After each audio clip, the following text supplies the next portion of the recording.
Hello? Is this working? Yes, it is. I need it lower. Okay. Good afternoon, and welcome to the 2024 All Ames High School Athletic Hall of Fame induction ceremony.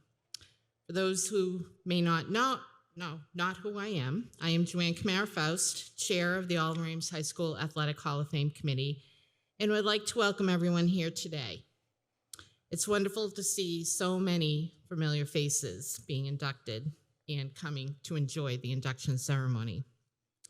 This afternoon, we are pleased to be inducting 13 outstanding individual athletes and a deserving citizen. Before we begin, I would like to take a moment.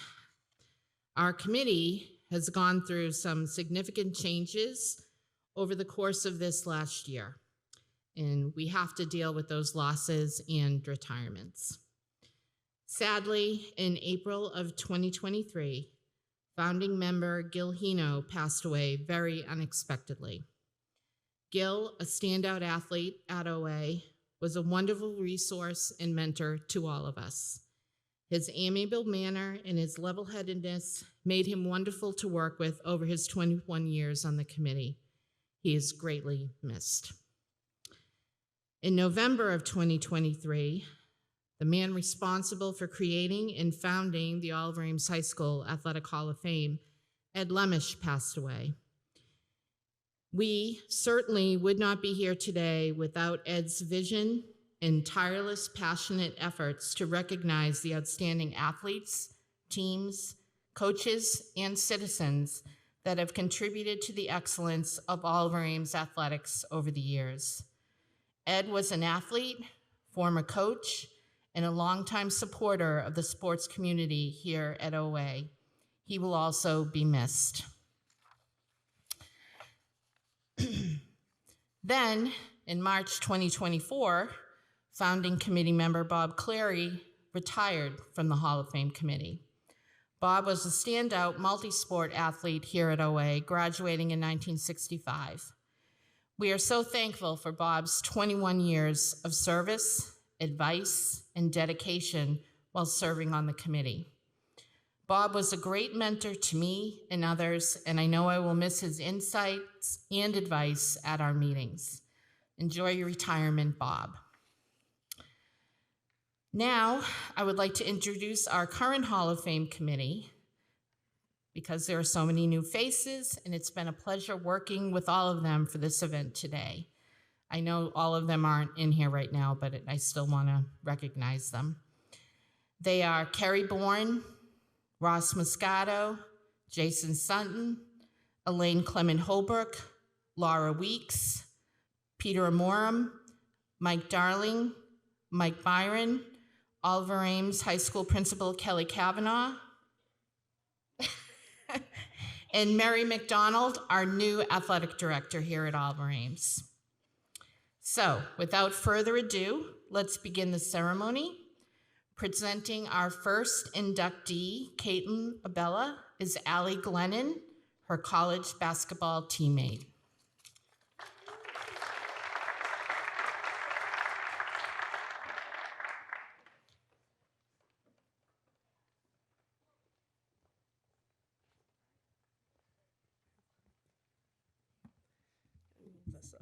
Can you guys hear me all right? Good afternoon, everyone. My name is Allie Glennon, and I'm honored to introduce my friend and my former teammate, Caitlyn Abela, as we celebrate her induction into the Hall of Fame. I had the privilege of playing with Kate at St. A's for 3 years, where she went on to score 1,000 points and help lead us to the NCAA tournament for the first time in 17 years. She's known for her three-point shooting. She resides as #1 for most three-point makes in St. A's history. Prior to playing at St. A's, she played 1 year at Sacred Heart and 4 here at Oliver Ames, where she was on the state championship team her freshman year, and then led Oliver Ames to a 36-8 record her final 2 seasons. Beyond basketball, Kate is an incredible friend, sister, and daughter. She has a real gift for staying connected with the people around her, A true social butterfly. If she's not at the gym working out, you'll find her at wine club, book club, cheering on her friends at flag football or basketball games, or enjoying a night out with friends. To make plans with Kate, you'd better get on her calendar at least 3 weeks in advance. With all that being said, please join me in congratulating Kate on this well-deserved Hall of Fame induction.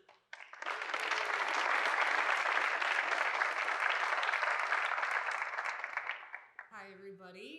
Thank you, Allie, for the intro. I want to say how much of an honor it is to be inducted into the Oliver Ames High School Hall of Fame. I want to thank the committee for me being here today. Fun fact is that my mom is also in the Hall of Fame, which I think is pretty cool. So, hi, Mom.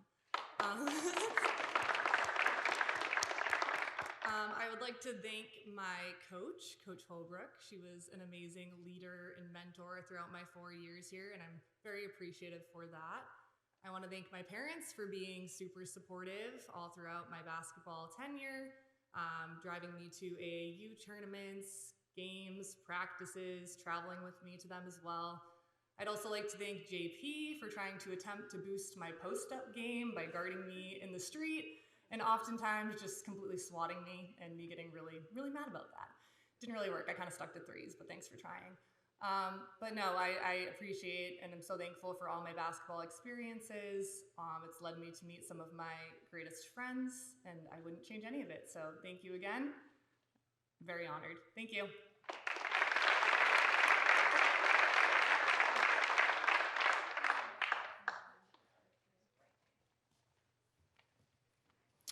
Thank you, Allie, and congratulations, Caitlyn.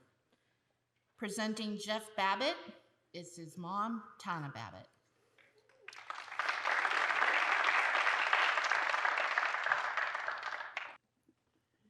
Good afternoon. I'm Tana Babbitt. I have been watching Jeffrey do athletic things since he was a little kid. His kindergarten soccer coach, Mark Boucher, called him Bigfoot. His Pop Warner football coach, Brent Williams, when he threw a block, said that Jeff had Babbitized someone, the opponent. Jeff is our fourth child, and his older brother Matt is in Western Massachusetts. Our daughter Karen is here supporting him. My husband's also here. And our son Patrick lives in Seattle. When Matthew graduated in 2006 from OA, he went off to college, went to Davidson's freshman activity fair, and joined the Ultimate Frisbee Club. On his first break home, he came home and taught us all Ultimate Frisbee. By the time Jeff was 14 in 2008, he was playing with college club Frisbee players. And in 2016, was recruited by the New York Empire to play professional Ultimate Frisbee. A little background on the Ultimate Frisbee League. That professional league started in 2012. The New York Empire joined the league in 2013. So Jeff started playing in 2016, and 2017, he was named one of the captains, proceeded to lead his team to 3 national league championships in 2019, 2022, and 2023. In 2023, he was named MVP as a player for the New York Empire, and this year, as a player for the Boston Glory, he was also named MVP of the league. I am not only proud of the athlete that Jeffrey is, but also I am proud of the person that he is. I give you Jeffrey Babbitt.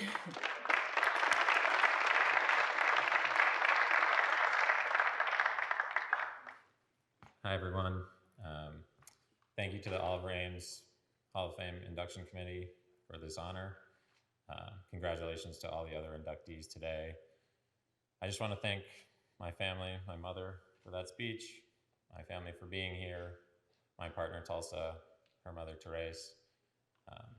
I did not expect to be a professional Ultimate Frisbee player when I was in high school playing basketball.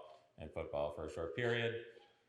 But I've had the privilege of getting to go to university at UMass and got really into ultimate frisbee because my older brother, and now for the last 10 years I've been a professional player as my full-time job, and I never would have imagined that that would be possible. But it's just a great privilege. Again, thank you to everyone. Thank you to the Oliver Ames Induction Committee.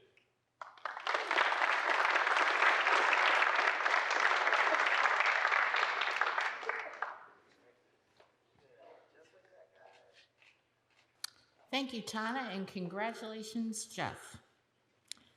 Presenting Kendall Andrew is her sister, Megan Andrew.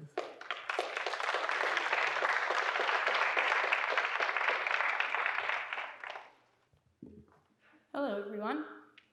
I want to start by saying congratulations to all the nominees today. What an honor. This is a special day for me because I'm beyond excited to induct someone into the Hall of Fame who's always been one of my favorite people, my little sister, Kendall Andrew. I had the honor of playing at OA with Kendall during my senior year.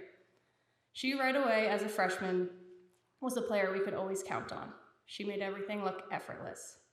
But it wasn't just her skill on the field that set her apart. Beyond all the accolades, she was always willing to learn and in turn teach others.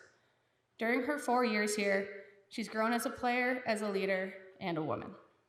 Fast forward to now, and she's still showing us how it's done, this time from the sidelines. Not only as the OA assistant coach, but she's an incredible role model. Not just because she knows how to win and compete, because she effortlessly continues to learn and teach. It's pretty great now that she's working alongside Britt Selmeyer, who I will save the joke since he's not here. So here's to you, KP. Congratulations on this well-deserved honor. May you continue to inspire many on and off the field.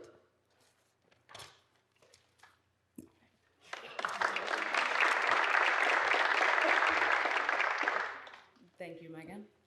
First, I wanted to say how honored I am to be standing here today as an inductee into the Oliver Ames Hall of Fame. I'm proud to be standing up here alongside all the amazing athletes who have had the privilege of representing OA during our 4 years here and the many years after. It's without a doubt who we surround ourselves with helped guide us athletes the entire way. So with that being said, I would like to thank my coaches, teammates, teachers, friends, and most importantly, my family.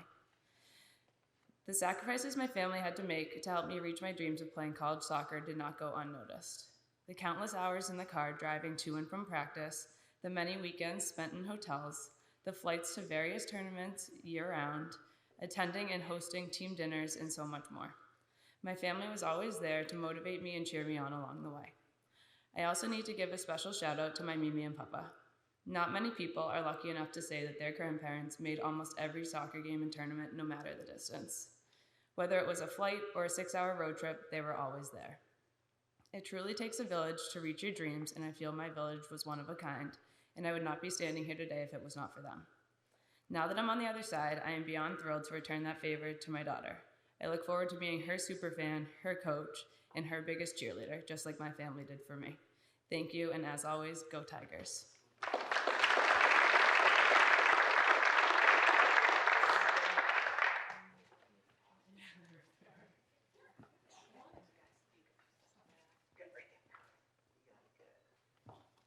Thank you, Megan, and congratulations, Kendall. Presenting Nick Cidado is James Art, OA football coach.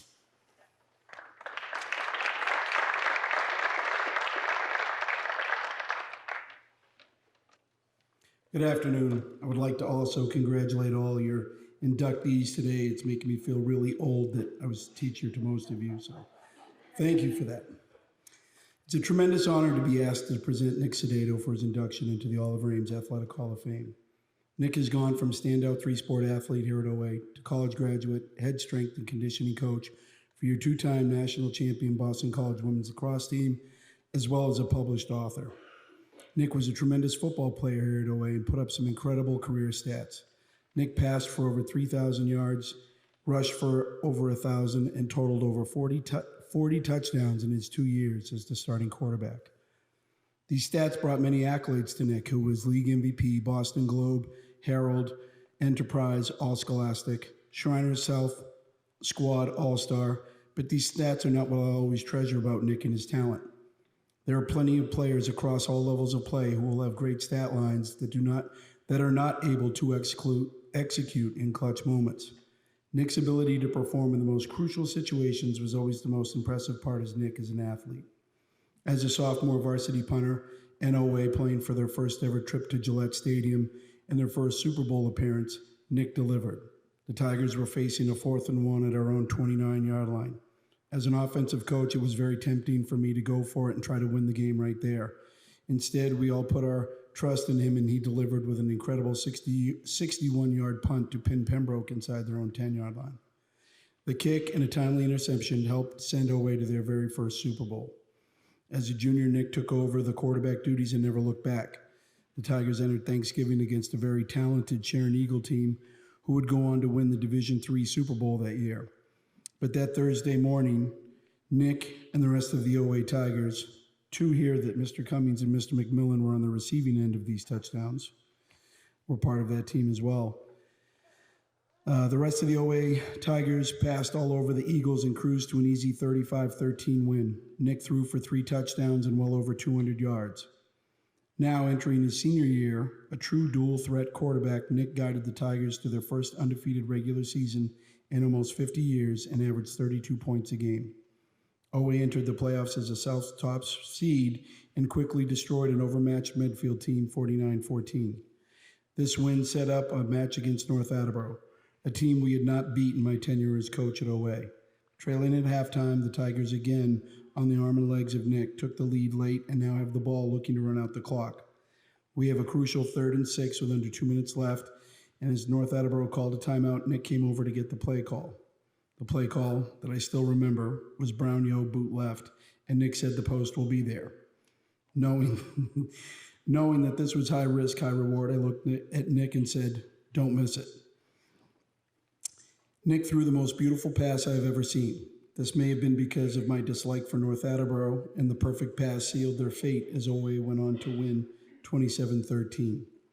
In our next game, we took on a familiar foe in the Stoughton Black Knights, who we had beat 35-7 in the regular season.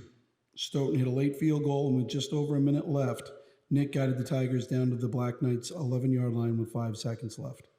The field goal went wide right, so did our perfect season, but the loss did not diminish my admiration for Nick. His ability and knack for performing in crucial moments throughout his career. Nick, each coach always has a list of their true greats, and you are the best quarterback I've ever coached. Congratulations on this tremendous honor, and I wish you continued success.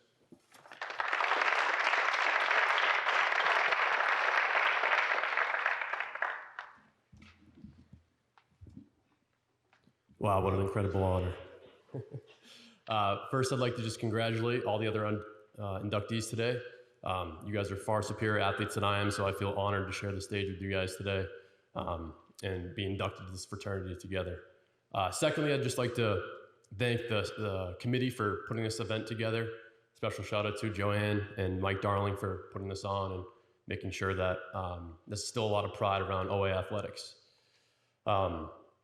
Football is the ultimate team sport, and any award and accolade I ever received is because of the people around me.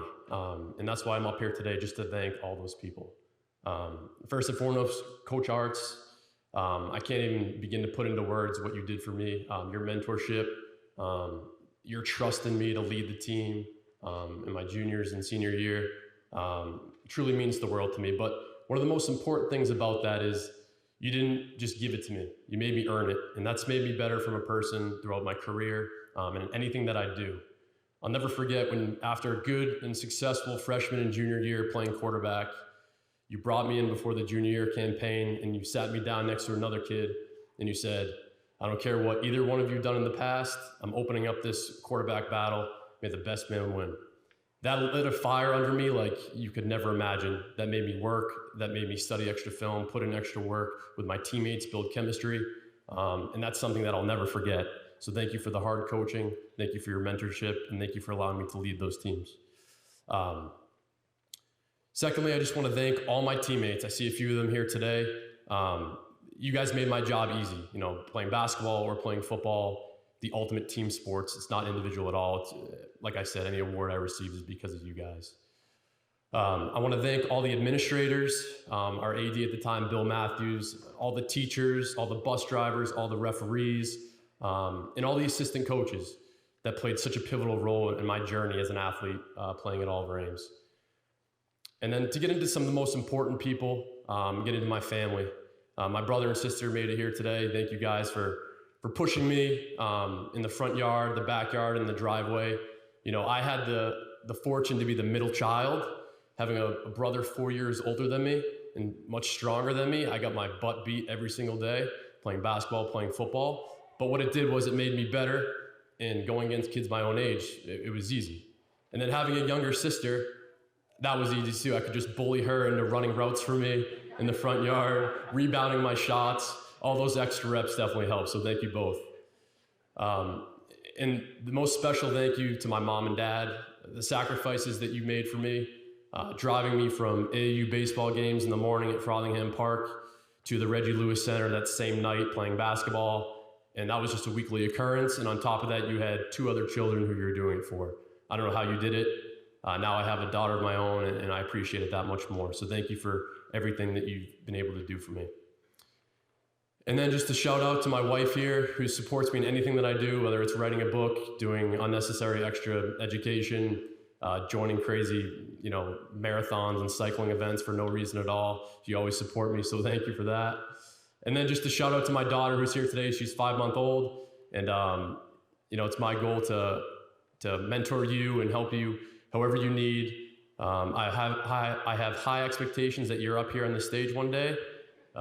No pressure, but I just want to thank everybody again, and again, congratulations to all the other inductees.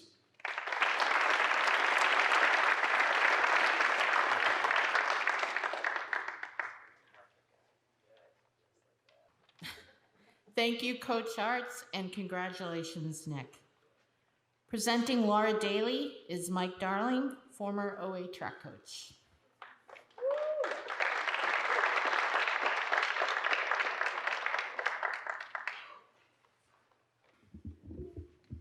There we go. Now it's me and Laura's height. We're all set now. Good evening, everyone. It is my great honor to stand before you tonight and to talk about Laura Daley. Tonight we recognize not just an athlete, but a legacy. Laura Daley is without question one of the most dominant and well-rounded track and field throwers in our school's history. For 4 years, Laura was a powerhouse in both indoor and outdoor track. Whether it was a shot put or discus, her name was a fixture on the scoreboard. It didn't take long for her talent to shine through early in her career. She had claimed the Massachusetts State freshman-sophomore shot put title not once, but twice, in both her freshman and sophomore years. And that was just the beginning. But Laura's journey didn't start when she was a freshman. It started when she was a 6th grader, and she tagged along with her sisters, Erin and Sarah. Erin threw the javelin, Sarah threw the discus, and Laura became my first ever manager. And she was my 3-year manager, and she was outstanding. I called her my mini coach. She didn't just participate, she lived and breathed the sport. For 3 years as a manager, Laura was at every single practice, every single meet, keeping detailed records for both the boys and girls team, which was a feat because back then we had over 100 throwers for our 3 throwing events. Even at that age, she was relentless, showing the same discipline, focus, and passion that would define her career. And I also had the privilege of teaching Laura in my history class, where I saw firsthand that same fierce dedication. Whether in the classroom or on the field, Laura was a student who led by example with quiet confidence and undeniable strength. As a captain, she didn't just demand respect, she earned it every single day. Not only was she just the first to arrive at practice and the last to leave, she made sure every piece of equipment was accounted for, meticulously organized and put away, setting a tone that inspired her teammates and future captains. Laura's leadership ignited a spark. More young girls took up throwing events and stayed with the program because of her, not because of me, trust me. She showed them what could be achieved with hard work, dedication, and a never back down attitude. And while her leadership was marked by kindness and positivity, make no mistake, once she stepped into the shot put or discus circle, Laura's smile vanished Inside, there was a raging inferno of competitiveness. That fire led her to dominate meet after meet, year after year. Laura qualified for state competition in both the shot put and discus every single season. She wasn't just a competitor, she was a scoring machine. In outdoor meets, before I got off the bus, I knew that our team was going to be up by 10 points because I knew Laura was going to win the shot put and the discus. Laura became the school's first female indoor Hockomock League shot put champion when she threw a throw of 35 feet, 10 inches. Later on, Laura will set the indoor mark at 38 feet for girls in the shot put. And then she will be the captain and the leader for the shot put and discus relay teams that will win and also set records for the school. Although her records have been broken, she set the standard for all throwers later on. Laura also was not a superhero. Even Superman has kryptonite, and Laura's was the javelin. Laura always wanted to learn how to throw the javelin. I gave 2 years of patience trying to see if she could throw it, and we finally decided, maybe we shouldn't do that, Laura. Upon graduating all Ames, Laura attended Framingham State University and earned a degree in education with a focus on special education. She would later obtain her master's degree in teaching and is currently a 7th grade special ed teacher at the middle school. Every year on the first day of school, I have a bunch of nervous freshmen who are afraid to even say a word. But I always ask them for the past 5 years, did anyone have Miss Laura Daley? And smiles come on their face and they start to raise their hands. And then I start to show them pictures of Laura back when she was in high school and her throwing days. And that anxiety goes down tremendously. So thank you, Laura, for helping me connect with my freshmen on the first day of school. I've been fortunate enough to have had a front seat watching Laura become the outstanding young woman, educator, and coach she is today. Her and her sister, Erin, have created and maintained one of the best middle school track programs in the state. They've had numerous division, state, and national champions. And it's great to see them continue the tradition of excellence here at Oliver Ames High School. Ladies and gentlemen, it is my high honor and privilege to induct Laura Daley into the Oliver Ames High School Hall of Fame.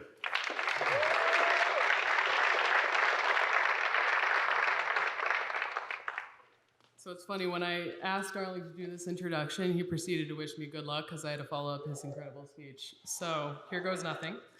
Hello, everyone. Thank you so much to Coach Darling for that very thoughtful introduction, and thank you to the OA Hall of Fame Committee for selecting me for induction and for planning such a wonderful event today. This is really, really nice, so thank you.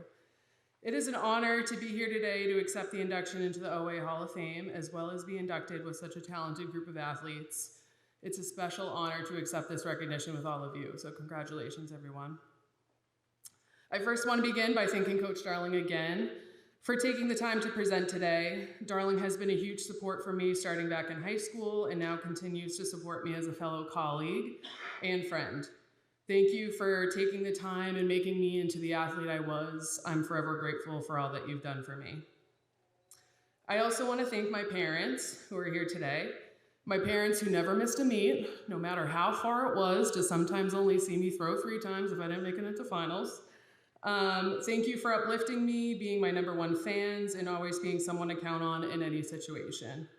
Thank you to my sisters, Erin and Sarah, who are also here today, for pushing me to be the best I can be and for introducing me into the world of track and field. Lastly, my teammates, some of which who are inducted tonight, who supported and encouraged me throughout my many seasons of track and for the memories we'll forever have together. I was introduced to track and field when my older sister, Erin, started back in high school. Shortly after, Sarah began, and it quickly became a huge part of the daily life. Coach Darling asked me to be the manager of the team when I was in 6th grade, and this is when my love of the sport truly began.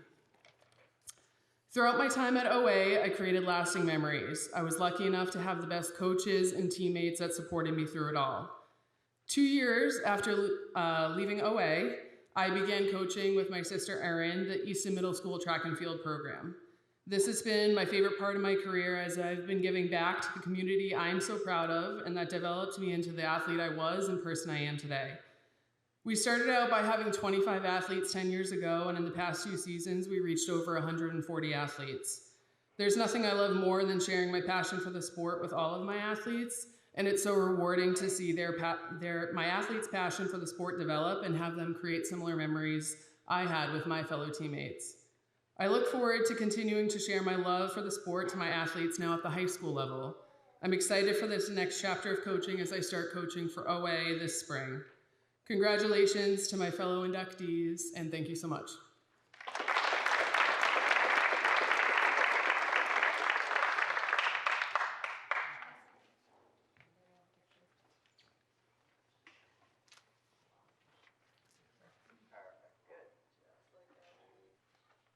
Thank you, Mike, and congratulations, Laura. Presenting Christina Franciosi is Jake Sunderland, former OA track coach.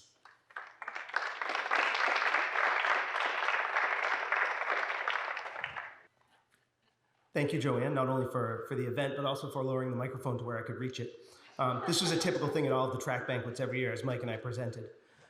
Good afternoon, everybody. It's truly an honor to be here today as we induct one of the most remarkable athletes in all of Ames history into the Hall of Fame, Christina Franciosi.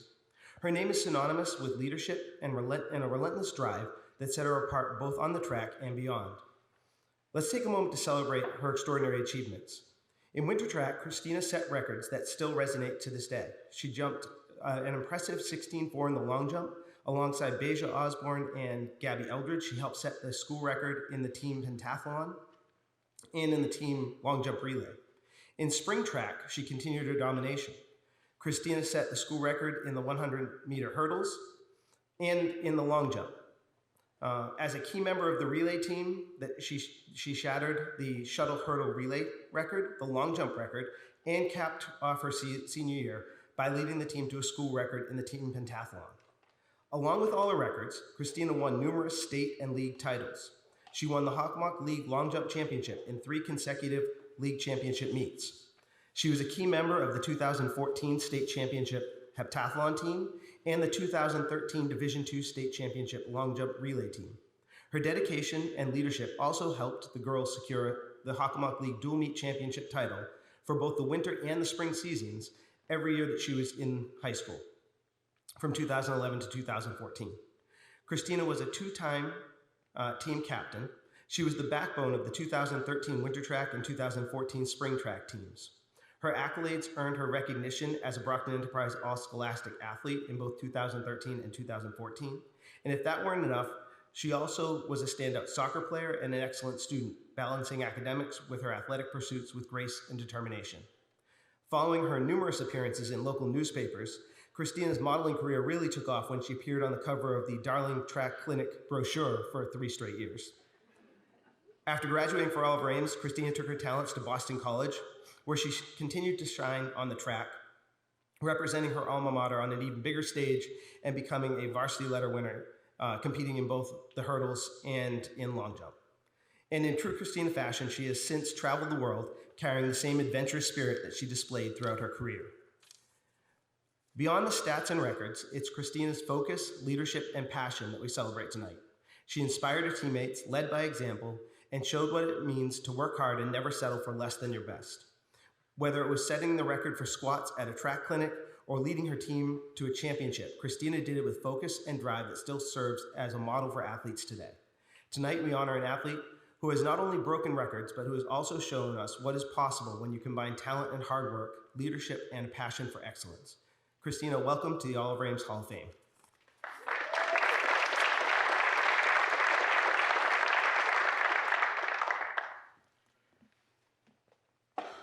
Hi, everyone.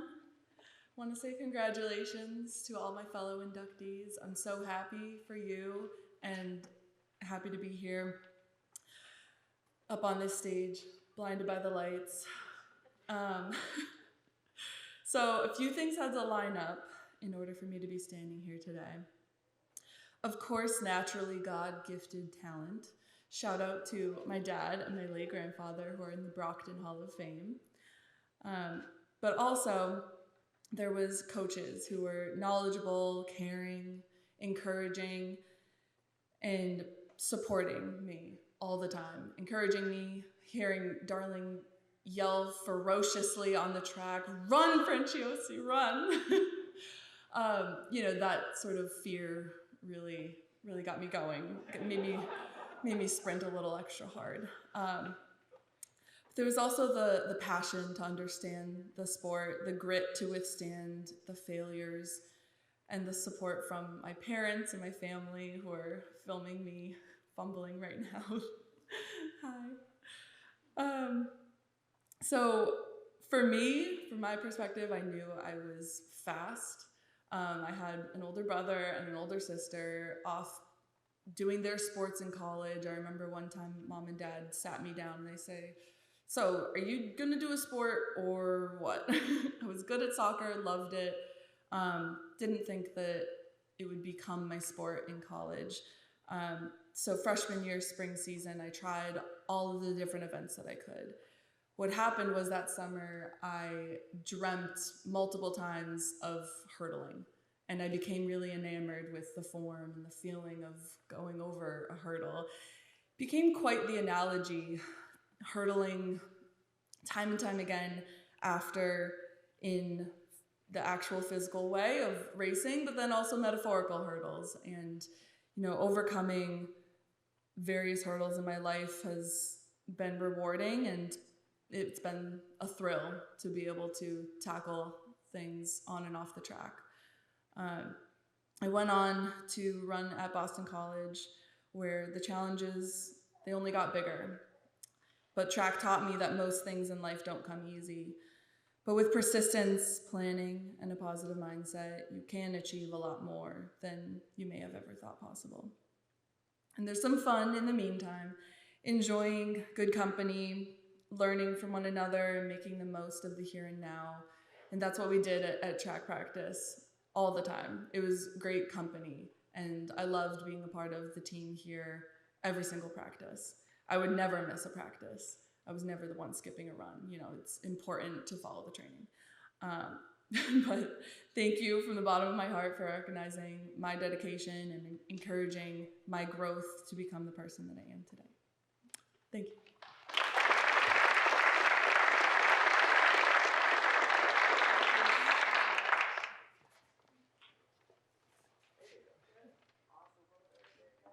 Thank you, Jake, and congratulations to Christina. Presenting Emily Grotz is her brother, David Grotz.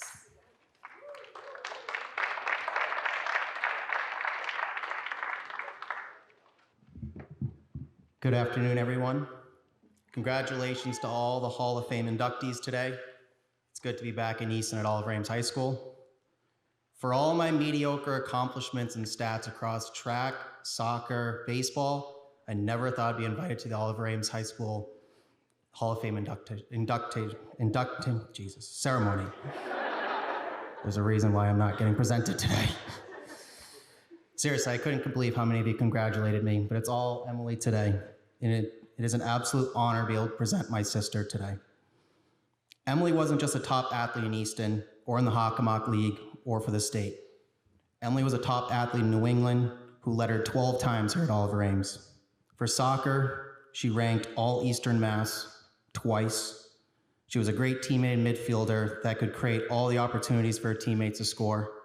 For track, Emily won the 1,000 meter race at New England's and ran nationals for the 1,000 meter. Emily was even a nationally ranked runner. Emily is also a record holder here at Oliver Ames for the individual 800 meter, individual 1,000 meter, 4x4 relay, and sprint medley relay. Those 4 records still hold today, and she also holds the Hockomock League record for the fastest 1,000 meter run. One of these records even came when the coaches needed someone to step up and run a mid-distance race. Emily stepped up, broke the meet record that day, and a mid-distance runner was born. Lastly, Emily also won Best Female Athlete at Oliver Ames her junior year in 2011. But as I said earlier, Emily kept these accomplishments to herself, and she's an even better person than an athlete. I had to find out most of these accomplishments through her mom. Throughout high school and college running, Emily also volunteered to lead a girls' running club. She was a coach for kids soccer. She was a tutor and a TA to help others with their schoolwork. And she was an artist who donated many of her pieces to charity. She was also a caring friend, a class vice president, and a high National Honor Society student. She's also an amazing award-winning artist. After all this, Emily followed and stayed committed to her lifelong passion, studying and working with animals. While enrolled at Dartmouth College, Emily studied twice in Africa, including at Namibia and Timbuktu. After college, Emily continued her passion to become a veterinarian. She went to Harvard's pre-medical program and then the University of Minnesota of Veterinary Medicine to become a vet doctor. Today, she is a vet doctor in Portsmouth, New Hampshire. But if you were to ask Emily what her favorite athletic accomplishments of all time are, they likely wouldn't be her amazing feats and times in high school and college. She would likely say they're hiking with her family at Mount Washington or with her fiance at all the Northeast Peaks, their morning runs with her dad through Crow's pasture and the beaches of Dennis on Cape Cod, their Tracker Hill workouts with me when she came back home during college, their minus 10-degree runs in New Hampshire and Minnesota before and after classes, and lastly, chasing giraffes in Africa to put collars on their necks for tracking and treatment.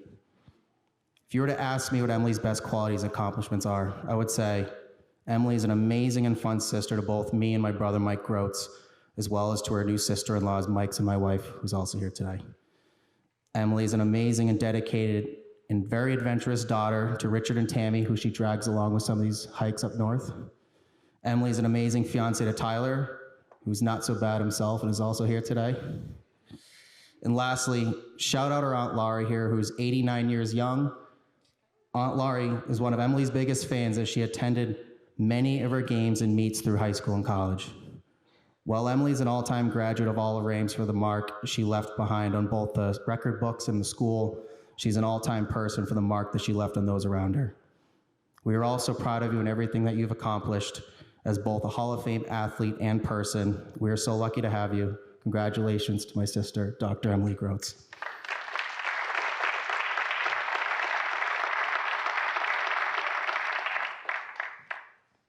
Can you hear me? This is such an honor. Thanks, Dave. Thank you, and congratulations to everyone else being inducted tonight. I think all of us would agree we want to say a big thank you to the committee for hosting this event. More specifically, I want to thank Coach Darling. In the middle of my races, when I would be so focused, I couldn't hear anything except for Coach Darling. In these loud arenas, you can actually hear his penetrating screams over and over again. I can confidently say that Darling has the loudest and most motivating cheer in the state of Massachusetts. He was the reason I had a kick at the end of my races. I also want to give a big thank you to Coach Sunderland. Track is an interesting sport where the team is divided into sprinting and long distance. However, there are some races in the middle where you would sprint for as long as you could until your legs gave out. And those were the races I ran. Sunderland recognized that these middle distance races required different training, and he worked really hard to create special workouts for our small but mighty middle distance crew. Thank you to both Coach Darling and Sunderland for being so supportive and motivating during my track career. Thank you for believing in me and challenging me to run races I didn't think I could do. I also want to give a big thank you to all the track and field coaches who dedicate their weekends to coach dozens of events and races. These track meets are so long. I recognize how much time you sacrifice for your student athletes. You all do a fantastic job making track and field a team sport, even though it's comprised of multiple individual events. I believe that mindset you've adopted is the reason why OA track and field has been so successful over the years. I also want to give a big thank you to Britt Selmeyer. He's not here tonight though. On the soccer field, I sometimes got pushed around, but he taught me to be tough and to keep going. When we would run as a team before practice started, he told me to give it my all and not hold back. And thank you, Britt, for teaching me the lesson that a team is only as strong as its weakest link. Lastly, I want to give a big shout out to my family. I love you. Mom and Dad, thank you for cheering me on at all my soccer tournaments and track meets, for inspiring me to always try my hardest. You pushed me to try to keep up with my brothers and the boys, and not only sports, but with my education and career. Thank you to my Auntie Lori for being my second mom. And lastly, I want to thank my older brothers. David, thank you for introducing me tonight. You're a big reason why I love sports so much. I looked up to you so much as a kid, and I would do anything to hang out with you. I still would. You were very patient with me, but you never went easy on me. Before I go, I just want to say one last thing. I want to express my appreciation for all the unsung heroes, to all the freshman coaches, JV coaches, assistant coaches, boosters, trainers, to everyone involved that helps make sports at OA so successful, thank you. No matter what level, sports help teach kids the value of dedication, teamwork, and how to push through that last lap. These are important lessons in life, and I want to thank you so much for helping kids become the best versions of themselves. And again, thank you so much for this honor.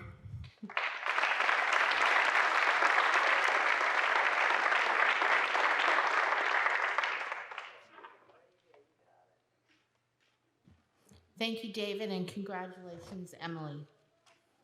Presenting Michaela Lievi is Mike Darling, former OA track coach.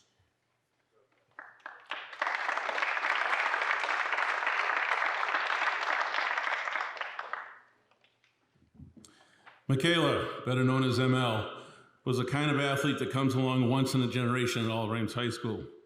In a world where most athletes dedicate themselves to a single sport year-round, ML defied the odds, excelling not in one, not in two, but in three highly competitive sports: volleyball in the fall, basketball in the winter, and track in the spring.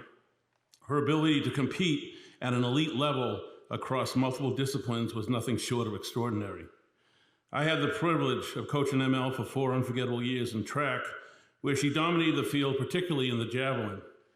She was a state freshman sophomore meet champion in the javelin her sophomore year, claimed the Hockomock League championship in javelin during her sophomore and senior years, and even when she didn't win, she placed second, proving her consistency and sure will to win. Along with Gabby Eldridge and Kate Soroy, she won the state javelin relay championship her senior year. Her athleticism was on full display when she teamed up with fellow Hall of Fame inductee Christina Franciosi and Gabby Eldridge to win the state heptathlon team championship, setting an all-Ames record of 10,502 points, a record that still stands today and may never be broken. She also still holds the modern javelin record with a throw of 123 feet, 10 inches, a mark that will also stand for a long time. But ML wasn't just a field athlete. She took on the grueling 400-meter hurdles with the same tenacity, and she was often anchoring our 4x400 relay team to victory. Now, she didn't volunteer to be in those events. I would ask her to be in those events. She would complain to me, but then she would go and run as hard as she could. She never complained in front of her fellow athletes. She would just complain to me, we would hash it out, and then she would go and win the race for us. Every track meet, she was everywhere. She participated in 4 events, and she'd be racing from one event to the next, never missing a beat. I still remember that famous ML glare she'd give me as she's running from javelin and trying to get to the hurdles as fast as possible, and then going from the hurdles and trying to get to the high jump. And I'm just clapping and smiling, not saying a word. She did complain one time, though. While running the 400-meter hurdles here at All Ames High School, the heights were still at the men's level. But the guns went off, and Michaela and the girls started to run the hurdles.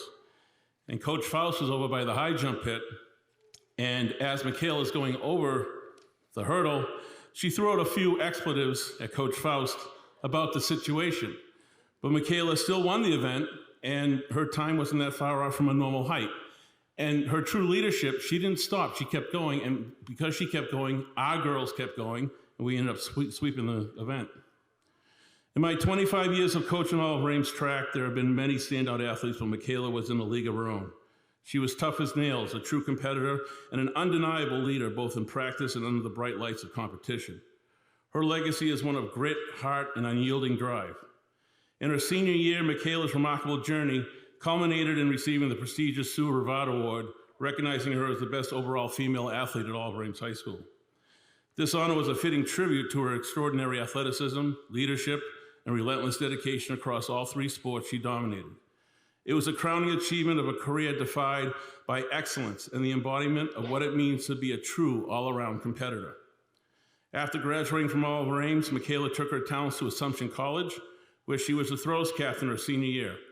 She graduated with a double major in biotechnology with a concentration in neuroscience and behavior, along with a minor in chemistry.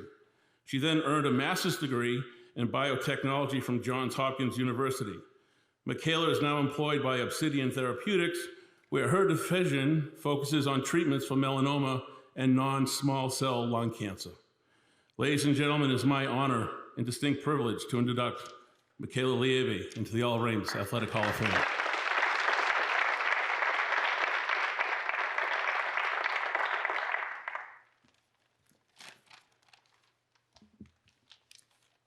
I wanted to start off by thanking the Hall of Fame committee for all their hard work in putting this event together. Thank you to my coaches that took the time to mentor me throughout my time at OA. I hope that today's and future students get to have just as wonderful of an experience as I did. The experiences I had as part of the volleyball, basketball, and track teams during my time at OA truly shaped the person I am today and gave me so many valuable skills: time management, teamwork, competitive spirit, and perseverance. I mean, what could be more motivating than a large bald man wearing SPF 100 yelling, "Run faster, ML." But in all seriousness, the guidance my coaches provided, the experience of being on a team and competing at a high level is something that made an impact in my adulthood and has contributed to my success since graduating. The biggest thank you goes to my family. The love and support they provided and continue to provide shows they were committed to providing me with the opportunities to do the things that I really loved. Countless hours in the car, going to practices, games, and meets, and always being the loudest ones in the stands, sometimes on the brink of being thrown out. I always knew they'd be there to support me through the wins and medals, but even more importantly, through the losses, and for that, I'm truly grateful. Thank you.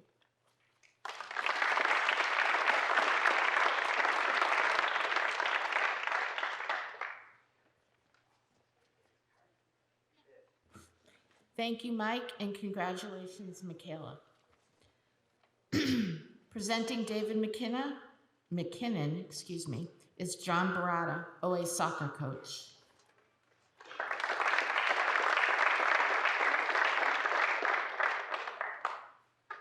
Today's an exceptional day, and it is an incredible honor to be here today to celebrate with all of you and this wonderful group of outstanding athletes, but of course, again, student athletes with this outstanding achievement to be inducted into the Hall of Fame. My name is John Barata. I am currently the boys coach here at OA. This is my 16th season, and it has been a privilege to be here with so many athletes, but none have really been as amazing as the athlete I'm about to describe today. I think there's a little bit of a special bond because David McKinnon came in 2009 as a freshman when I came in as a coach here at Oliver Ames High School.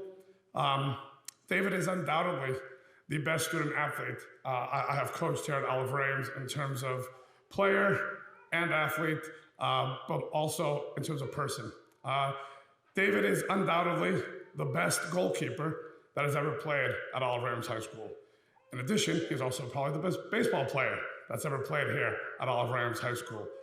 If you can read his bio, I mean, I'll go over a few things, but everything is pretty well written in the program of the amazing accomplishments he's achieved. But I will say that McKinnon, or DMAC, has been truly a class above the rest.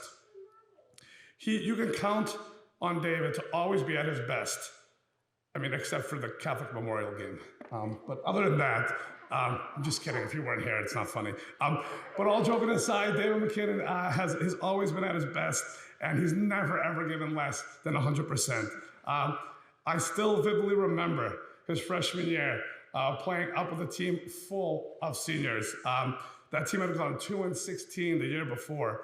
So we had a great group of people, but I'll just say we weren't a hotbed of talent at that point.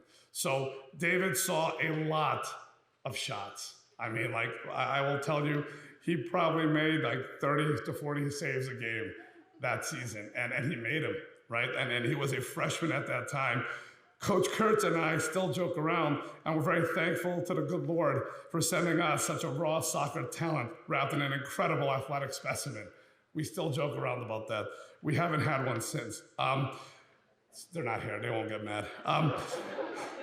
Just don't record it.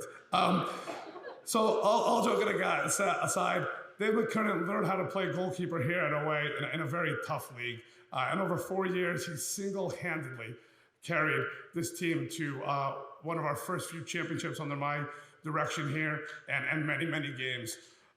Yet you wouldn't have known it because David is still, one of the most humble and down-to-earth people that you'll ever meet. I mean, at least back then he was. We'll find out. We'll see. I would be remiss if I didn't mention that some of his incredible achievements that are in the book, but DMAC was our first 3-time All-League player, one of our first Eastern Mass All-Star players for the soccer program, All-New England, and an All-American. That is a very big deal in the soccer world, and he did that at the high school level, and that was his second sport. So at the end of the day, that goes to tell you a lot about the type of player and person David was. I can't go on without saying that he was also a baseball player. He did play that sport, and as a matter of fact, he was excellent at that as well, right? He was a captain of that team. He was an all-star. He went on to 4 outstanding years at Hartford. At the University of Hartford, we led that team to championships, and many highlights include him being the most career hits, single season hits. He was drafted into Major League Baseball by the Los Angeles Angels. Now, I heard that's a pretty big deal. So he was one of those guys.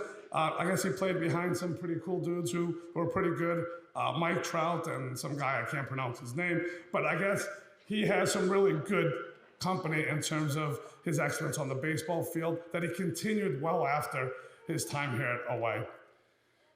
I think it was June 18th, 2022 that something historic happened for this school as well, that we had a Major League Baseball player, right, that signed and has done something amazing since then. He's been able to do many different things since, by playing in games, going over to Japan, going to Korea, doing other things. I mean, now he's a world traveler, so he's been doing a lot of great things. So as you can see, David is an extraordinarily accomplished baseball player, in addition to a soccer player, but an even better person. His motivation, his discipline, his championships, and his attitude all remain a cornerstone of what our current OA program is. Although I have many memories of DMAC playing remarkable soccer, what I admire most about is how he conducted himself off the field. Clearly, he comes from an amazing family. We're surrounded by his loved ones tonight. I still recall great conversations with them and just family time, just connecting with the family on and off the field. It really is some of the most special times in my life. He is a genuine, he is a caring, he is a passionate and charitable person. He and I have stayed in touch over all these years, and I'm proud to call him a friend. As a father of a daughter and a son, my wife and I always hope that they will meet friends, teammates, coaches, and mentors like David McKinnon. I know that if they do, they will be positively influenced, as I have, for knowing David McKinnon. So without further delay, it is my great honor and privilege to introduce a once-in-a-lifetime athlete to the Hollifer Ames 2004 Hall of Fame, David McKinnon.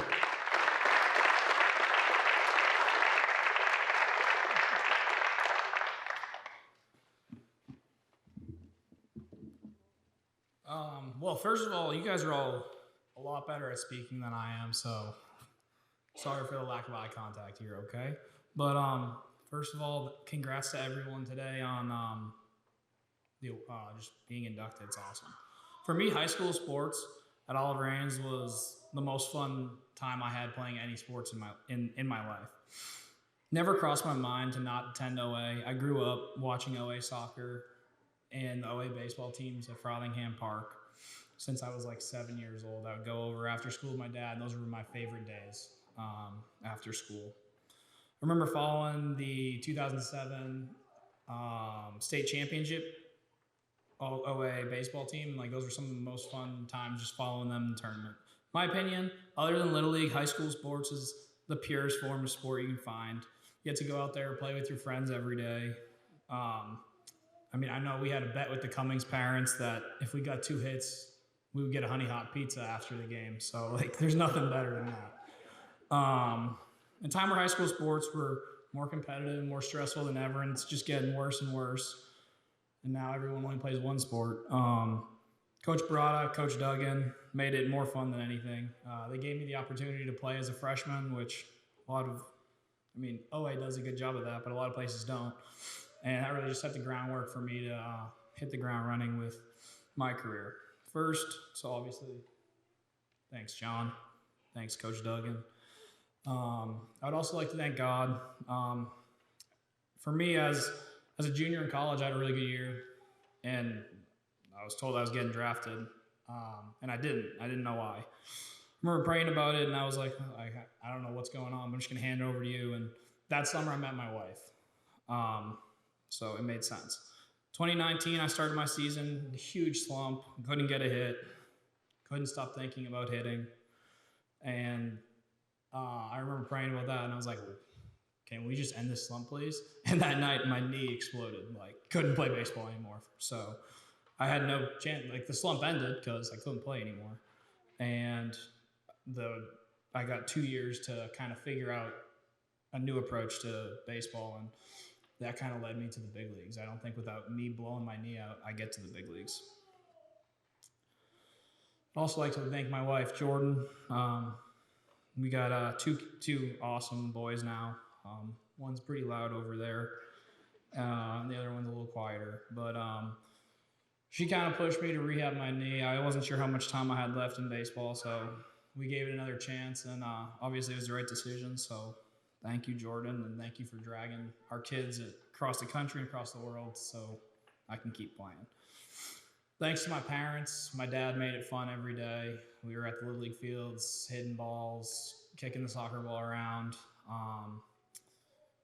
He made it fun, and I enjoyed it. It wasn't work.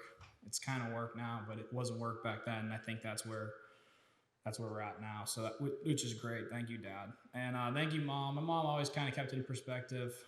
She always told me, I mean, you're good, but there's kids out there that are better than you, so you better start working a little harder.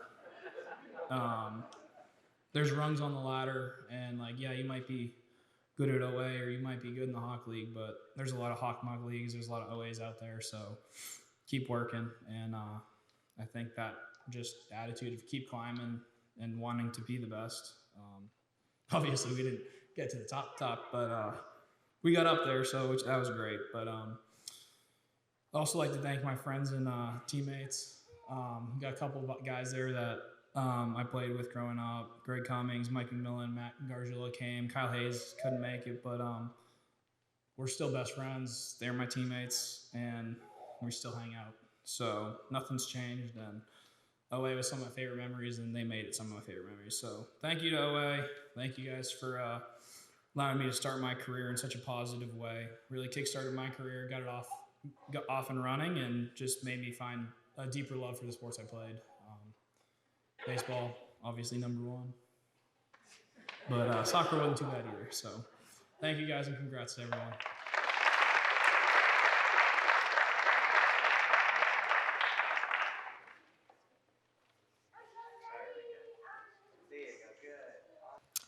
Thank you, Coach Barata, and congratulations, David. Presenting Danny Moverman is Neil Levine, former OA cross-country coach.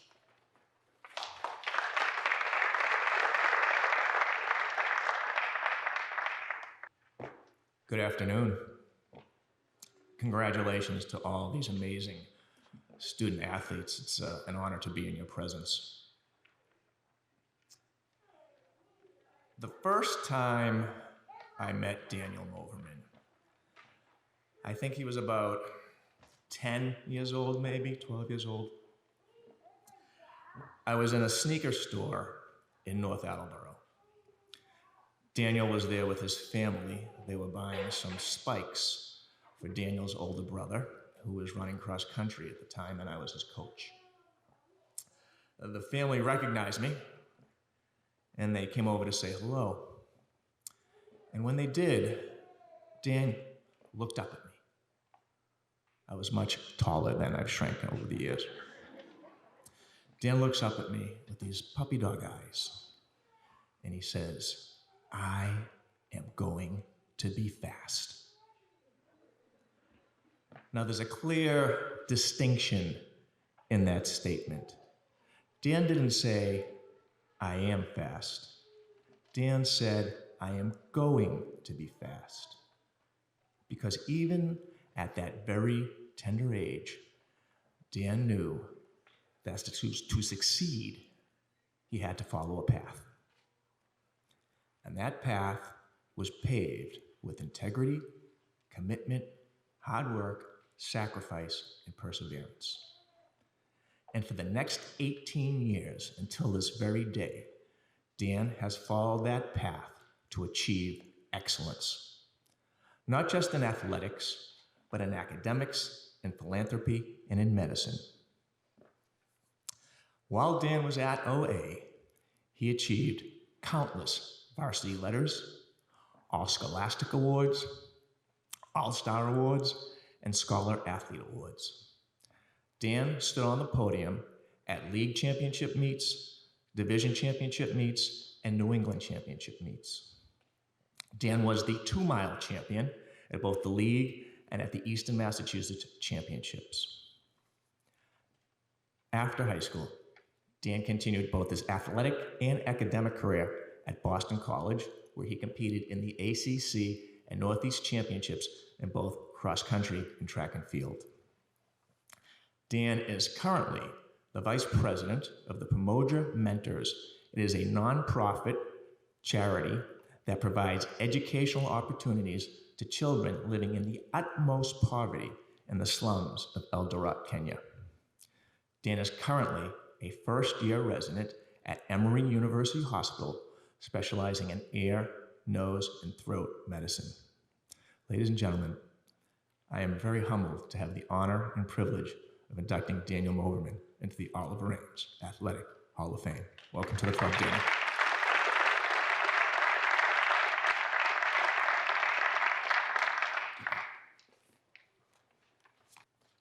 Thank you, Neil. Like my older brother, who was inducted 2 years ago, I too was not supposed to be a runner. It was summer break, leading into my freshman year, just finished 8th grade, a few days after school had already closed, when I was woken up at 7 a.m., far earlier than what I was hoping for.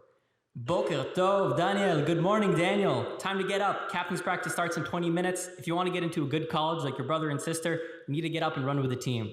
The blinds came up, and at that point, I knew I wasn't going to be sleeping in that summer. The funny thing about it was, my mom was talking about going to cross-country practice, when in fact, I'd already been dead set on joining the soccer team. Coach Brada is here, and I remember when he had pulled me aside, Evan Koos, Gaston, Chris Gonçalves, and he was talking about what an addition the 4 of us would be to try out for the varsity soccer team. I was really excited. For running, I hated it. I thought it was boring. I didn't like it that much. But wow, things have really, really changed. Little did I know that joining the cross-country team would leave me with lifelong friends, mentors, and memories that I still look back on fondly. My time on the cross-country team and track teams were filled with all the good stuff. Early nights, lots of sleep, lots of pasta and pasta dinners, some wins, and lots of friends. But it was also full of even better makings. Grit, bad races, slow times, cold mornings in northern Vermont with my brother running on the side of the highway at 6 in the morning before skiing, where mini icicles would hang from our eyelashes and eyebrows. And disappointment. Both success and failure. Although I stand here in front of you all honored to be inducted into our high school's Athletic Hall of Fame for athletic successes, I know I wouldn't be here without my failures. Attempting to qualify for the freshman 1 mile based off of time for nationals in North Attleboro race, I fell short. Literally, I was tripped and face planted into the rubber track with 1.5 laps left. I pushed myself up and tried to race to catch back up with the pack, but I didn't reach my mark. At the end of the race, it only made me hungrier for next season. And for some thank yous to my mom, Ima. Thank you for pushing me to be the best in everything that I do, and for somehow always knowing when and where I should have put in more effort. And people mention Coach Darling with having the loudest voice. I think my mom may stand to have a louder voice. For some reason, whether it was a cross country, whether it was a track race, you could hear from across the whole stadium from across the race course. So thank you, Ima, for always pushing me. To my dad, who somehow was at every turn at every cross country race as well, cheering me on sometimes in the middle of the woods when it was completely quiet, nobody else was around. I don't know how he managed to get there. And he was also filming with a video camera. Thank you for your strength and for lots of race footage. My parents have been there for me every step of the way. I love you both. Thank you very much. To my brother Michael, thank you for being a target for me. Thank you for qualifying for nationals and for setting the bar very high. You helped me to keep my aim high as well, back in high school and to this day. To my sister Sharon, thank you for being my biggest cheerleader and supporter. I've never seen someone smile more and give more praise after races, even if I run slow. And not only for races, for every aspect in life. You're smiling right now, and I never see that smile come off of you. To my coaches, Neil Levine and Judy Copley, who is unable to be here today, I'm happy to call you my friends still, 10 years after my graduation. Lots of eyes were looking to me on my first day of cross-country practice, being the younger brother of a state champion. Thank you for your patience, for humbling me, for teaching me to be a team player, and for teaching me to live my life with the same conviction, passion, and sincerity both on and off the field. To Coach Souza, your dedication is inspiring. Thank you for making advanced spreadsheets, calculating 3 different possible workout paces for 3 different workouts that would happen throughout the course of every week over 4 years. You were the science, the precision, the educator on all aspects of recovery, and the fierce motivator that was in my corner. To all those who were involved in the boosters, and to the other parents, and to my teammates, including Britton Copley, who is one of my best friends in high school, thank you to everybody who has been in my corner along the way. I could not have been here without all of you. And to the All of Ames Athletic Hall of Fame and its committee, I'm honored to be inducted and to join the ranks of those who have walked before me. I remember watching those get inducted 2 years prior and thinking to myself what a special honor it truly is. Congratulations to all those here today getting inducted. I'm proud to celebrate your successes alongside you. Thank you.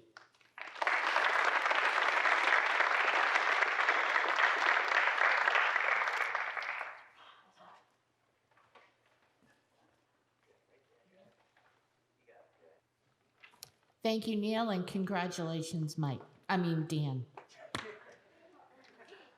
Sorry. Presenting Chris Ryan is Mike Darling, former teammate.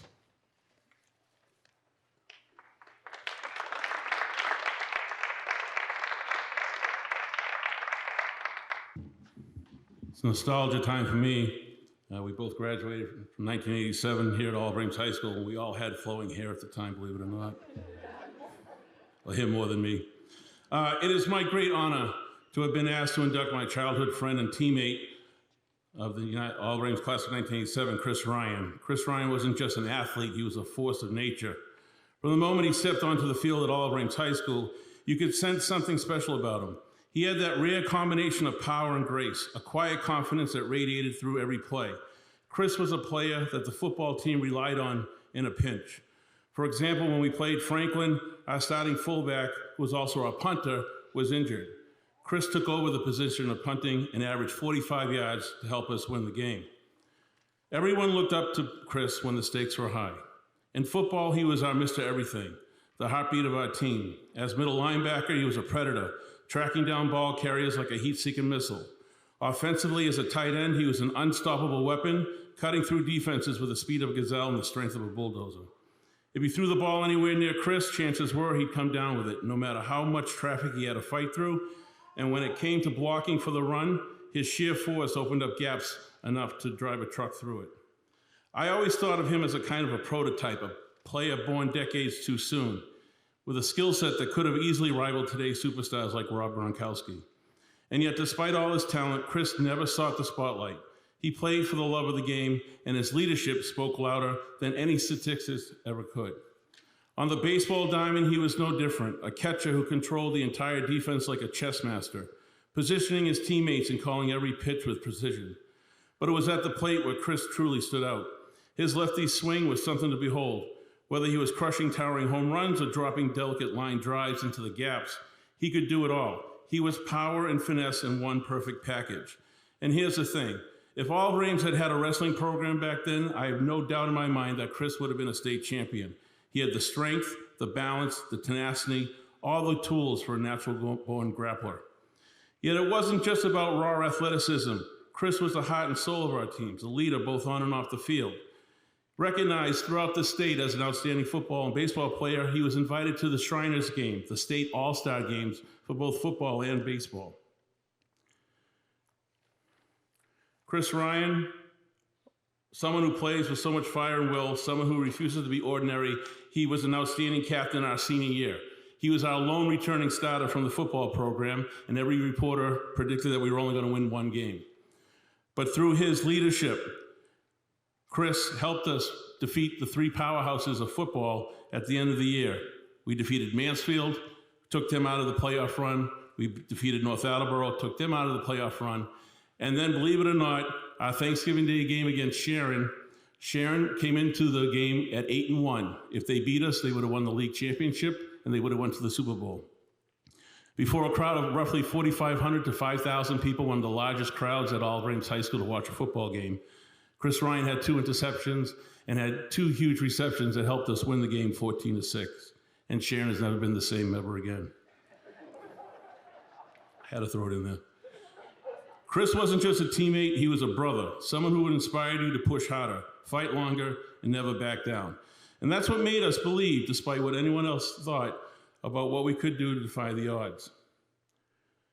Despite a lifetime filled with remarkable achievements as an athlete and a dedicated officer, Chris Ryan's proudest accomplishment, without question, is his family. For 32 years, Chris and his wife, Deb, have stood side by side raising 4 extraordinary children. Their eldest, Shane, followed by daughters Caitlyn and Kelsey, and the youngest, Matthew. Each child carries forward a legacy of excellence and determination. Shane is the lead manager for the sales team at HubSpot. Matthew, like his mother before him, became a Massachusetts State Trooper recently and is the first 4th-generation Massachusetts State Trooper in the history of the force, proudly upholding a family tradition of service. Caitlyn blazed her own trail in athletics, becoming the captain of the Amherst College women's hockey team and being named an All-American in her senior year. Kelsey followed suit, captaining the UMass Boston women's ice hockey team and earning a spot on the all-conference team, cementing her place among the elite. As for this year, 2024, this year stands out as a monumental chapter in Chris's story. After his distinguished 33-year career in law enforcement, most of which was spent serving with honor and distinction as a Port Authority police officer, Chris has retired in July. His years of service reflect an unwavering commitment to protecting others, embodying the spirit of courage and sacrifice. However, even in retirement, Chris's leadership continues to shine. He remains the president of the largest police union in New England, the New England Police Benevolent Association, as well as the executive vice president of the United Federation of Police Officers. His influence, advocacy, and dedication to his brothers and sisters in blue will continue to shape the future of law enforcement across the region. But Chris's story couldn't be complete without reflecting on his time as an athlete. Former Oliver Ames football coach James Mitchell, a member of the Massachusetts Football Coaches Hall of Fame, once said, "Chris Ryan was the player every coach wants and needs on a team to ensure success." Chris's tenacity, leadership, and heart were the foundation of the team's achievements, and those same traits carried him through his professional life. Perhaps the most joyous milestone this year came in September, when Chris and Deb welcomed their first grandchild, Quinn James Callahan, into the world, a new chapter in the family legacy, and one that promises a future filled with love and possibility. And tonight, after a lifetime of service, sacrifice, and success, both on and off the field, there is no greater way to conclude this momentous year for Chris Ryan than for me to say to you, ladies and gentlemen, it is my profound honor and privilege to induct Chris Ryan into the Oliver Ames Athletic Hall of Fame.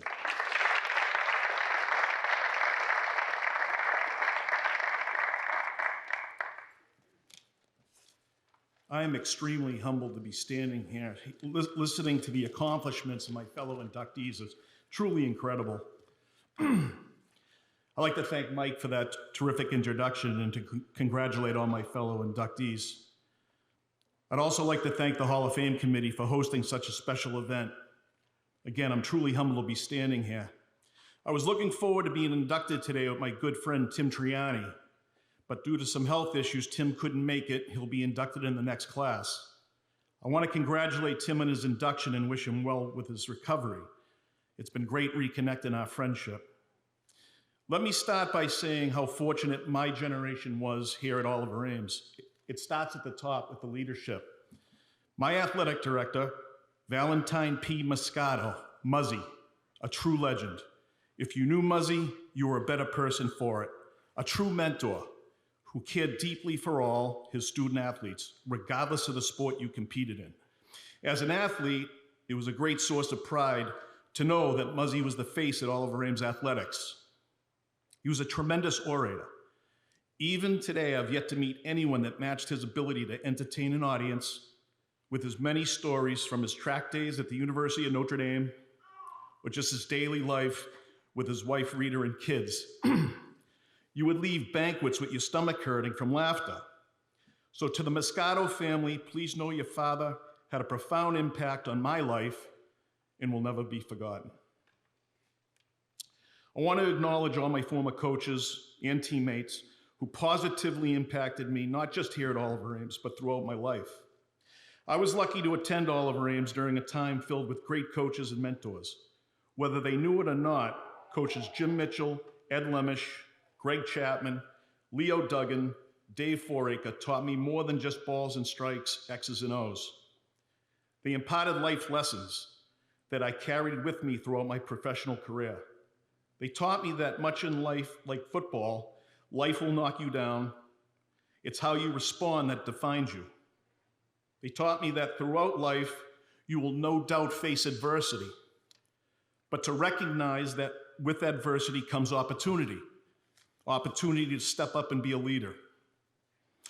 I'd like to share a not so Hall of Fame moment involving Coach Lemish that my friends and I to this day still laugh about. We were in practice, and Mike will probably remember this. We were in practice and we were preparing for a big game against Foxborough. And we used to practice up on the upper hill where the junior high was down, the freshmen were down on the lower hill practicing. And the defense was running some scout plays, and the offense was running the offense for the upcoming team. And so after one of the defensive plays, Coach Lemish blows the whistle, and I knew it was coming. Those of you that knew Coach, he wasn't a very big man, but certainly was an intense man. And so he comes walking over to the group, defensive unit, and he's calm, and he's looking around, and he's like, wait a minute, and he's going. Now, I had the great fortune of playing with two of the most greatest defensive linemen in the school's history. Mike Bumpus, who went on to have a great career at Boston College, and Tim Treannie. Two of the greatest linemen that come through here. So Ed comes over and he's like looking around. He's going, all right, wait a minute. He goes, if Bumpus is double teamed and Treannie is double teamed, and I knew it was coming because I knew I screamed, Ryan, where the hell are you? And I think they could hear him all the way down to Casey Superette. It was embarrassing, but those are the moments that define people. You got to be able to take the heat. And on Mike Bumpus, fellow Hall of Famer, Mike should be in this Hall of Fame twice. I was such a terrible blocker. Not only did he have to block his guy, he had to worry about my guy as well. So congratulations to Mike for his success. All great memories. The last several months I've experienced some significant life events, as Mike said. My wife Deb and I have been blessed with our first grandson, Quinn, also a future Hall of Famer, and a strapping lad. And I retired in July after 34 years. During my years with the Massport Police, I was fortunate to be able to work alongside two other Oliver Ames alum. Fellow Hall of Famer Mike Ivanovsky and Chris Frazier, both outstanding athletes. The three of us each held a role in protecting the Seaport District of Boston. Mike is the Director of Corporate Security for Fidelity, which was headquartered in the Seaport, and Chris is a sergeant with the Mass State Police, overseeing state police operations throughout the Seaport. And myself, at the time, I was a lieutenant with the Port Police. Anyone that's been into that Seaport District now knows it changes constantly, but it's a true destination spot for the city of Boston. Hundreds of thousands of people traverse through the Seaport, whether you're attending concerts, or hotels, cruise ships, bars, restaurants. It's a busy, busy place. And the three of us were in charge of safety and security on the evening shift. We'd always laugh and go, hey, 308 boys, we did all right for ourselves, huh? But in hindsight, looking at it, it wasn't by accident we were in those positions. We were prepared to be in those positions, and it started here at Oliver Ames. We all were taught by the same educators. We were all coached and competed for by the same coaches that I just read off the sheet. They prepared us to be in those positions. So to them and all the educators that I had, Laney, Clement, Holmbrook's the only one I see here today that I recognize, but simply the best. Oliver Ames is excellence, and that's what it is. It's excellence. So I couldn't be happy to be here. Finally, I just want to say thank you to my family for being here with me today. My wife, Deb, daughter, Kelsey, the other three couldn't make it. They had prior engagements, but I did tell Kelsey I'd give her a shout out. So she got her shout out. And obviously my parents who have since passed, but I'm sure beaming with pride, looking down, enjoying the day with me today. So I thank you all. Thank you very much.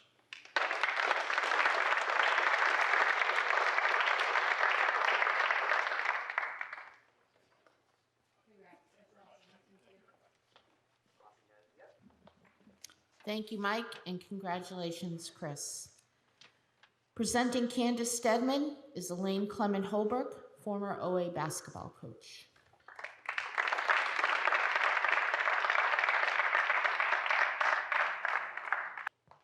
Thank you, Chris, for mentioning how long I've been here.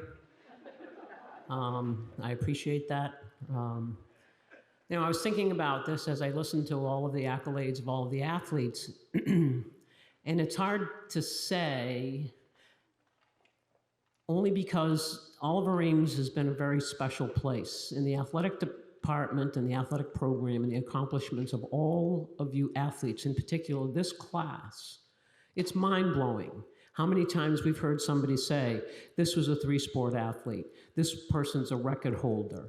And almost it's like, is this happening any other place but here? And it's an extraordinary thing to say, to be a part of this athletic program. This is my 49th year here at Oliver Ames High School as a member of the faculty. And I just want to say to each and every one of you, thank you, because of the way you have represented the orange and black. I always say this to people, once a tiger, always a tiger.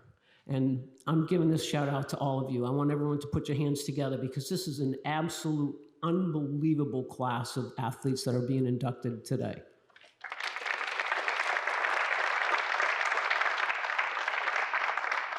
Candace Steadman is, again, one of those most accomplished athletes from Oliver Ames High School. She was a three-sport athlete. Candace has already been inducted into the Athletic Hall of Fame as a member of the girls basketball state champions from 2010. So now she's one of the few athletes to be inducted as both a team member as well as an individual.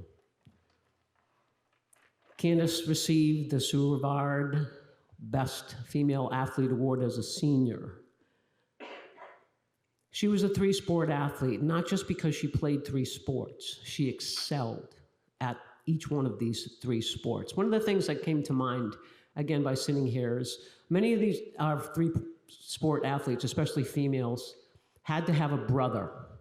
And those brothers were very influential in the development of these athletes. I know Kyle's not here today, but when I think about how our experiences, especially as female athletes, are guided by family members, dads, and brothers, because we didn't have those opportunities. And now those opportunities are facing everyone. And from Candace's standpoint, when you look at her accomplishments in volleyball, in basketball, and in track, she was a Hockomock League All-Star. She was a Brockton Enterprise All-Scholastic. She was a Boston Globe All-Scholastic. She was the inaugural HockomockSports.com girls basketball MVP. She was the leading scorer. She shot 65% from the floor. Candace had ups, and what I mean by that is this. She had the ability to jump, land, jump, land, jump, land within 3 seconds. I was looking at some pictures of her yesterday on the Towson volleyball website, and I'm not kidding you. Her hand is so far above the net that it's her elbow. So I asked her today, when she first came in, one of the things that was mind-blowing to me was the fact that she asked me to open the gym because she wanted to walk into the gym. And Caitlyn and Abela wanted to do the same thing. And that like warmed my heart, because one of the things that I would always do with my players the first day of practice after tryouts is I would ask them to stand on the logo. I would ask them to face all the banners, and I would say this to them: you have what you have because of who came before you. And that when you put on that jersey that says Oliver Ames, you represent something bigger than yourself. And Candace Steadman did exactly that. To be chosen as a captain as a junior, as well as a senior for volleyball, to be chosen as a captain for her senior year as a basketball player. Candace's athletic accomplishments are incredible, extraordinary. But to me, one of the things that stands out most importantly is who she is as a person, a kind, giving, quiet leader. Never did I ever have an issue on any one of those teams that Candace played on. Selfless. One of the things I know that Candace had to overcome is upon graduation from Oliver Ames High School, she chose to play volleyball at Towson in Chicago. And unfortunately, she had a severe injury to her knee, and she was unable to play. But because of the character of her, the nature of her hard work, she fought through that injury, and she continued her volleyball career at Towson for 4 more years and led Towson in so many categories and was chosen as a Colonial Athletic Association All-Star. It is with great pleasure and great pride that I present to you for induction into the Oliver Ames Athletic Hall of Fame, Candace Ups Steadman.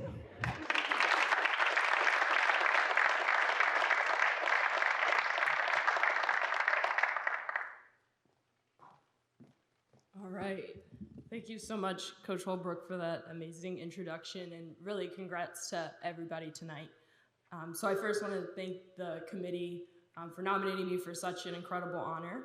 I moved to Easton in 8th grade, and I came absolutely kicking and screaming. I did not want to move to Easton, Massachusetts, but Easton quickly gave me a wake-up call. As soon as I joined Easton Athletics, I felt right at home. I was supported, inspired, and constantly challenged by so many athletes, many of whom are in this room today. Although as a little girl, as Coach mentioned, one athlete stood out to me the most. Woo! And that is my brother, Kyle Steadman. I'd been watching him do amazing things in multiple sports ever since I was a little girl. And he wore number 11, and I would go on to wear number 22 because I wanted to be just like him, but don't tell him I said that. So watch that video. But to this day, the jury's still out on who has the best shooting form. There may be a correct answer to that. But great athletes aren't built alone. I believe I've been lucky to have incredible coaches who have pushed me, inspired me, and challenged me. Lainey, I'll never forget, your really thorough recruiting sheets, film sessions in your classroom, and singing, "I Got a Feeling" before a big game. Your program taught me the importance of team and togetherness. Darling, I'll admit, I probably only ran one or a few of those warm-up miles before practice. I'll stick to jumping. And Coach McCarthy, who's not here today, I don't know how you managed a team of myself, Michaela Nichols, and Nicole Duffy-Pertentis, but you did it with grace. I also want to recognize the coaches who aren't here today, those who spent weekends helping me get better just because they believed in me. And to my biggest coaches of all, my parents, Mom, thank you for always lifting me up and passing down all of my athleticism, wink, wink. Dad, thank you for driving me across the country for tournaments and pushing me to play with heart and intensity no matter what sport I was playing. And to my younger brother, Corey, thank you for being my right hand and my biggest cheerleader through it all.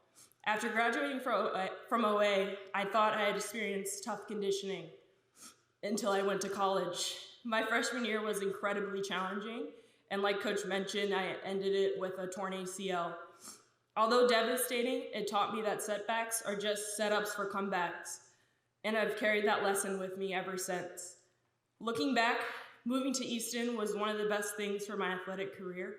I left OA kicking and screaming again, but for a whole new reason. Thank you, Easton, for teaching me the value of community, the beauty of resilience, and the truth that memories we make through sports are priceless. Once a Tiger, always a Tiger. Thank you.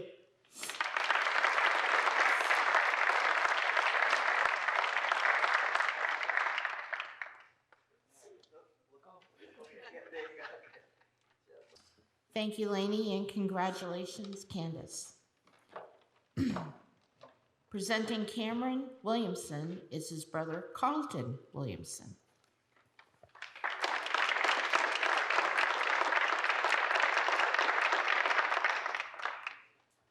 I'm actually not Carlton Williamson. I'm his younger brother, Kobe Williamson. But if you know the Williamsons, we all look alike, so I'll get away with this one. Off script, I just want to start by saying Cameron is a Hall of Fame older brother. I've known him for 24 years.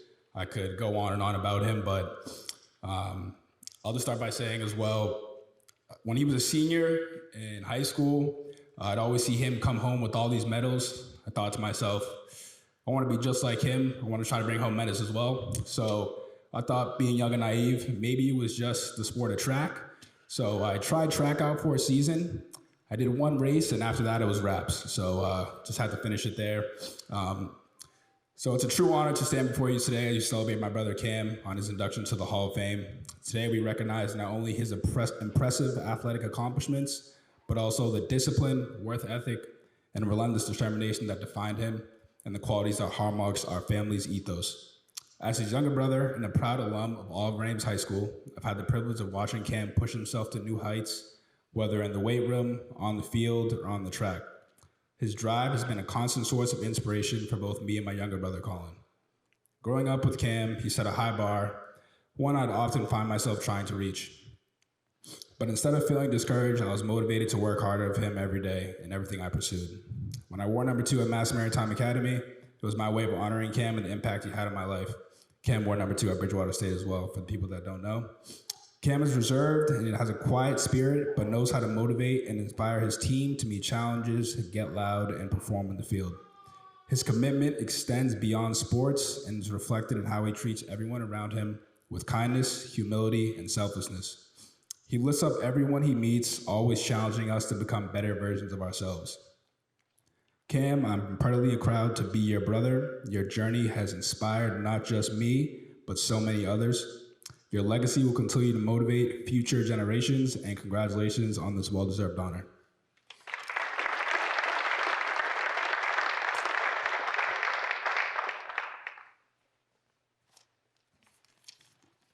Oh, man. You guys can hear me?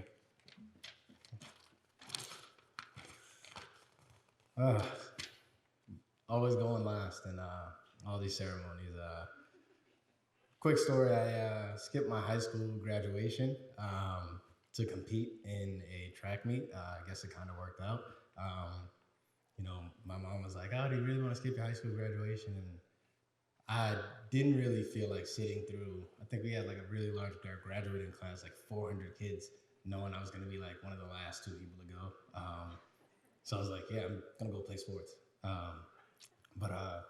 First and foremost, I'd just like to extend my congratulations to all of today's honorees, and thank you to the board for putting this all together. It's truly an honor. How did I get here? From a young age, I was always told you could do anything you put your mind to. But honestly, if you could ask me over a decade ago if this was in my plans, I surely would have told you no. However, I was always sure of the level of commitment needed for me to be successful in my endeavors and leave my mark. I was constantly reminded that legacy is not something you can buy, steal, or anoint to yourself. It can only be created by impacting others in a positive way. The journey for me started in my home. I'm the second of my 4 brothers, as many of you may know.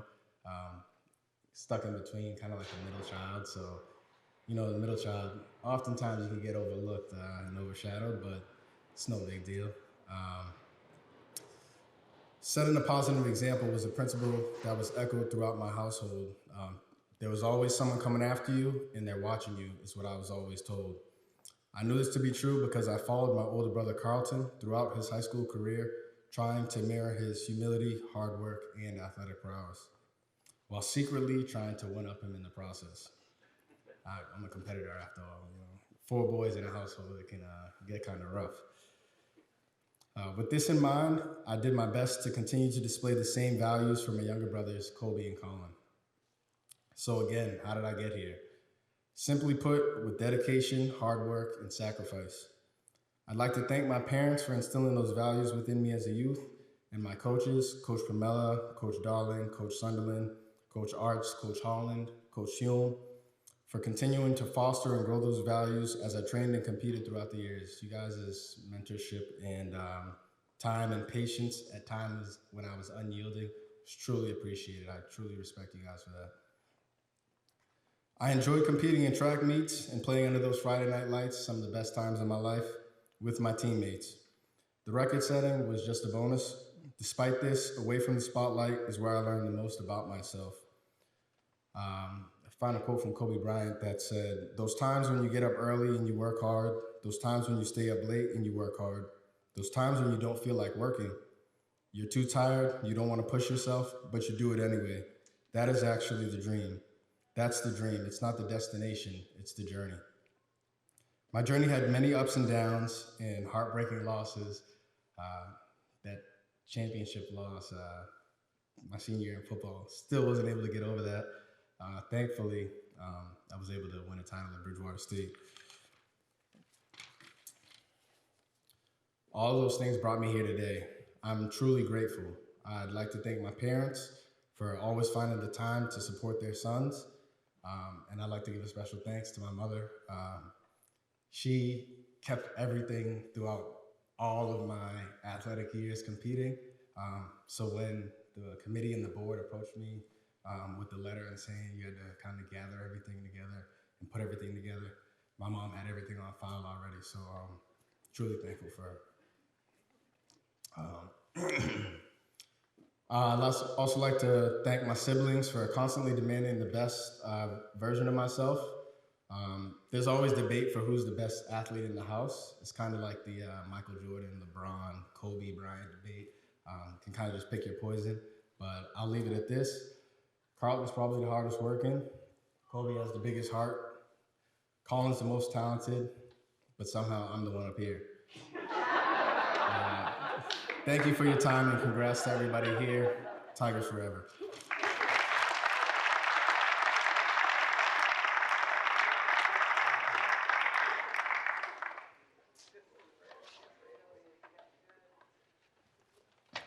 Thank you, Carlton, and congratulations, Cam.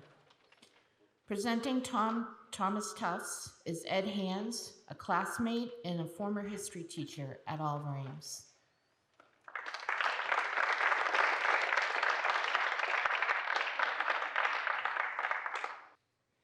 Well, thank you all for coming, and I can pretty much guarantee you that I am the worst varsity athlete standing on the stage today.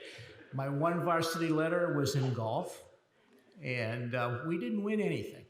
But I'm honored to be here today as part of a long tradition at Oliver Ames. Stop and think about it. We have people in our Hall of Fame that go back 100 years to state champions from 1910 and 1913. It's a long, fantastic tradition, and I'm proud to have a tiny part of it. Today, I'm here to present for my classmate, Tom Tufts, whose family was unable to come here because Tom's wife is not doing too well. Tom was a 1965 graduate of Oliver Ames, and he was a player in football and baseball here. I had the honor this week to talk to his quarterback in his senior year. That was the 1964 undefeated team, which has been inducted into the Hall of Fame. And he said that Tom was a reliable, steady, and excellent teammate.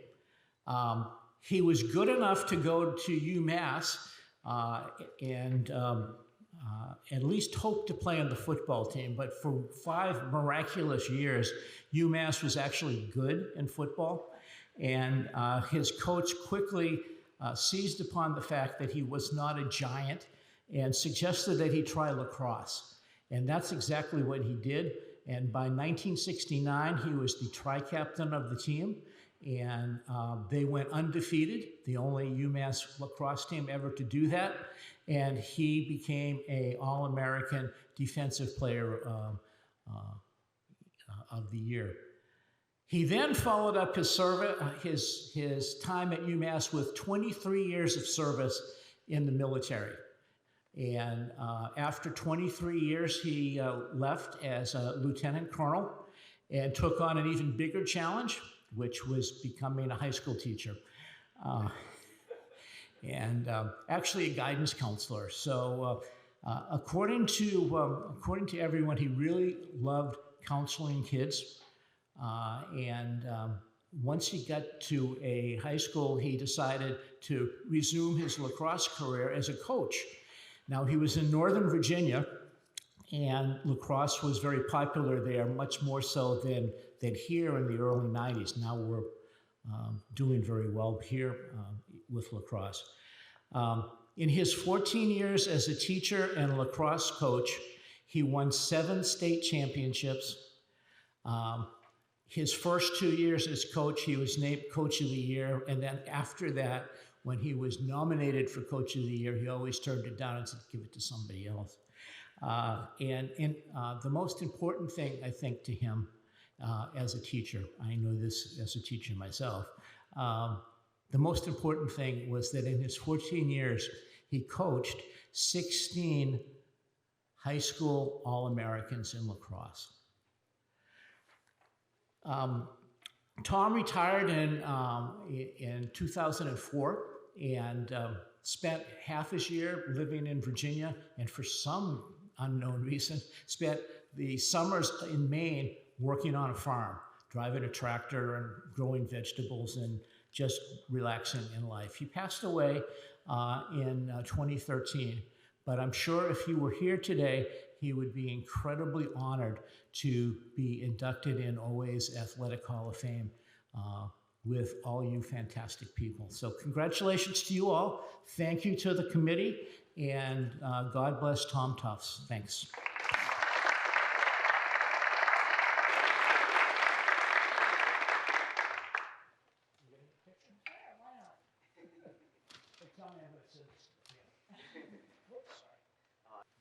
Thank you very much, Ed. That concludes our ceremony here this afternoon. And to all our new inductees, welcome to the OA Athletic Hall of Fame. Just a few more notes. If anyone wishes to watch the event, just happened, it has been recorded by ECAT, the Easton Community Access Television station. It will be available for viewing on their website. Also, all of the inductees are on the new interactive system that is out in the lobby. So if you want to check to see if you're out there, you should check that out. And if you would like to watch, again, the video that was playing in the reception area and in the auditorium here, there is a card with the YouTube website that you can access that video as well. So, thank you all for coming. I hope you enjoyed this afternoon's ceremony. And one more thing, I would like to ask all the inductees back on stage so we can get a group photograph of you all. Thank you again for coming.